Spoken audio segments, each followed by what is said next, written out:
शांति सागर महाराज जब अपनी मां के गर्भ में आए तब माता सत्यवती को एक शुभ स्वप्न आया कि वे 1000 पंखुड़ी वाले 108 कमलों से जिनेंद्र देव की पूजा करें। जी हाँ, समस्त जैन धर्म का उद्धार करने वाला एक वाला था। शांति सागर महाराज जी का पहला नाम सातगौड़ा था। सातगौड़ा के माता पिता का नाम सत्यवती और भीमगौड़ा था। उनका जन्म बेळगावी जिले के भोज में 23 जुलाई 1872 में हुआ था।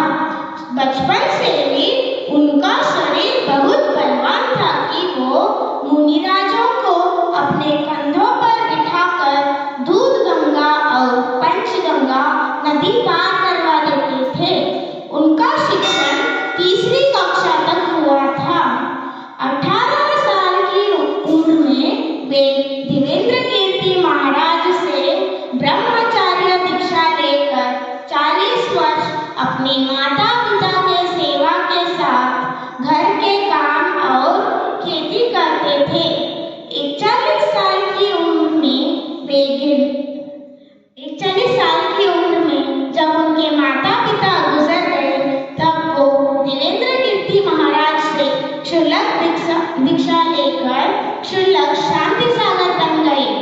45 साल की उम्र में वे गिरनार जाकर नेमिनाथ भगवान के साक्षी में दुपट्टे का त्याग और केश लोचन करके अलग बन गए। समस्त यज्ञान ग्राम के पंच कल्याण में समस्त जनता के सामने मुनि दीक्षा ले लिए। उस समय मुगल और अंग्रेजों का कानून चलता था। तब शांति सागर महाराज जी ने एक ऐतिहासिक क्रांति का कानून पास किया कि जैन दिगंबर स्वामी को नग्न अवस्था में श्रमण करने से कोई नहीं रोक सकता। फाटनी गांव में हर साल प्लेग की महामारी होती थी। तब शांति सागर महाराज जी का चातुर्मास चालू था। उनके पवित्रता और साधना के कारण उस दिन के बाद कभी भी प्लेग की महामारी नहीं आई। इतना ही नहीं, उधर चंदन का भी वृष्टि हुई थी। शांति सागर महाराज अपने गुरु देवेंद्र कीर्ति महाराज को पुनः दीक्षा देकर शांति सागर महाराज गुरु के गुरु कहलाते थे।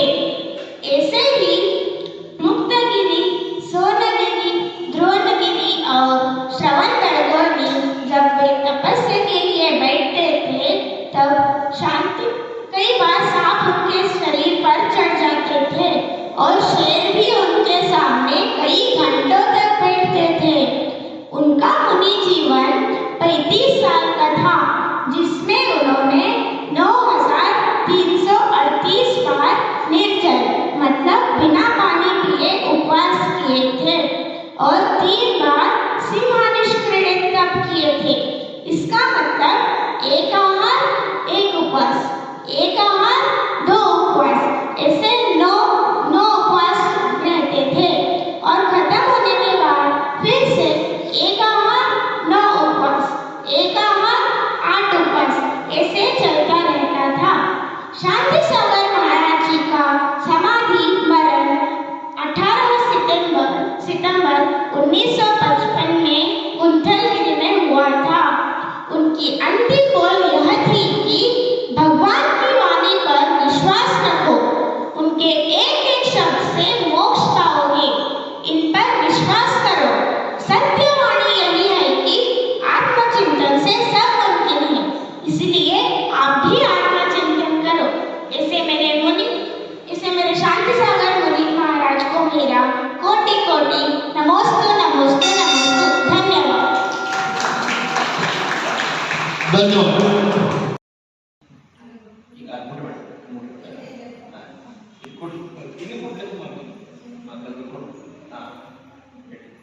सद्धर्म श्री आरोग्य ऐश्वर्य